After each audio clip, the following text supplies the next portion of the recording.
राम राम। कहते कोई बुरा व्यक्ति है, कोई बुरी वस्तु है,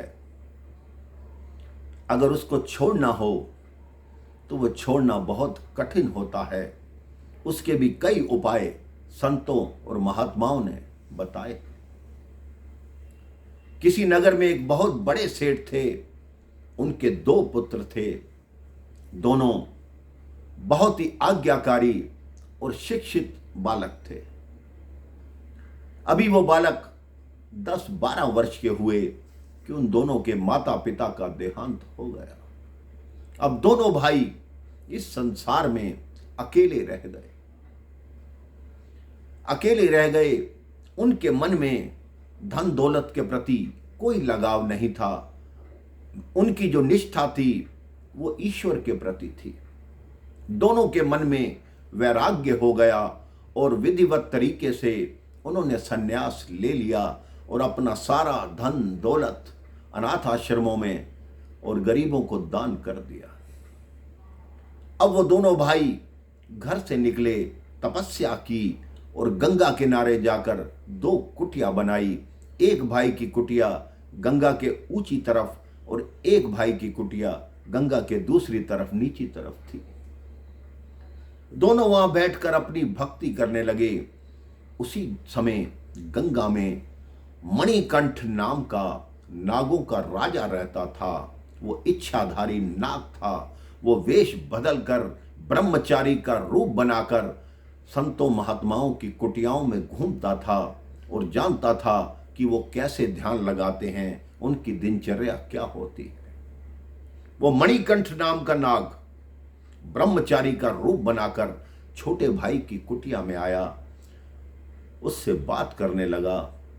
1 दिन आया, 2 दिन आया, लगातार आने लगा तो दोनों में मित्रता हो गई। अब मित्रता इतनी घनिष्ठ हो गई कि जब मणिकंठ नाग उससे जाते हुए गले मिलता तो अपने फनों को खोल देता और उसके सिर पर छत्र बना देता। जैसे ही छोटे भाई को ज्ञात हुआ कि ये तो नागों का राजा है और इतने बड़े तो इसके फन हैं, अब छोटे भाई के मन में भय प्रतीत होने लगा। उसको खाने पीने की भूख भी बंद हो गई। वो एकदम दुर्बल हो गया। मणिकंठ आता, वो बात करता, लेकिन छोटे भाई के मन में भय ही बना रहता, कहीं ये ना हो कि मुझे डस ले। हालांकि उसने आज तक, मणिकंठ नाग ने आज तक उसके साथ कोई दुर्व्यवहार नहीं किया, कुछ बुरा नहीं किया, लेकिन उसके मन के भय को वो दूर नहीं कर पा रहा था। एक दिन छोटा भाई घूमते हुए बड़े भाई की कुटिया पर गया। बड़े भाई ने कहा, ये तुमने अपनी क्या दशा बना रखी है, तुम स्वस्थ तो हो? उसने बड़े भाई को सारी बात बताई कि ऐसे मणिकंठ नामक नाग वेश बदल कर मेरी कुटिया में आता है और जाते हुए गले मिलता है तो अपने वास्तविक रूप में आ जाता है, अपने फन फैला लेता है, मुझे बहुत भय लगता है। तो बड़े भाई ने उसके कान में एक बात कही। उसने कहा, वो तुम्हारी कुटिया में आना बंद हो जाएगा। अगले दिन जब मणिकंठ नाग उसकी कुटिया में प्रवेश किया तो छोटा भाई बोला, मुझे एक मणि दे दो जिससे मेरी इच्छाएं पूर्ण हो सके। वो कुटिया में बैठा नहीं, तुरंत वापस चला गया। अगले दिन फिर आया, अभी कुटिया के द्वार पे था। फिर छोटे भाई ने बोला, मैंने तुमसे कल भी निवेदन किया था, मुझे एक मणि दे दो जिससे मेरा जीवन शुद्ध हो जाए, सफल हो जाए। वो कुटिया के द्वार से ही नाग वापस चला गया।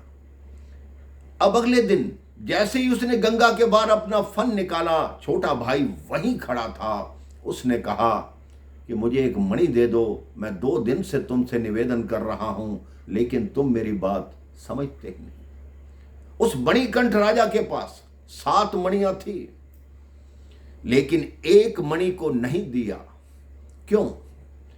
कि कोई भी बुरा व्यक्ति है, आप उससे वो वस्तु मांगो जो उसको सबसे प्रिय है, तो आपका साथ अपने आप छोड़ देगा। ये कथा यही संदेश देती है कि किसी बुरे व्यक्ति को आपने साथ छोड़ना है तो उससे उसकी प्रिय वस्तु मांग लो, आप देखो वो स्वयं आप अपने आप आपसे दूर हो जाएगा। अपने जीवन में आपके आसपास बहुत बुरे व्यक्ति होंगे जो आपको बुरे लगते होंगे, उनको सीख देने के लिए यही उपाय है। राम राम, जय श्री राम।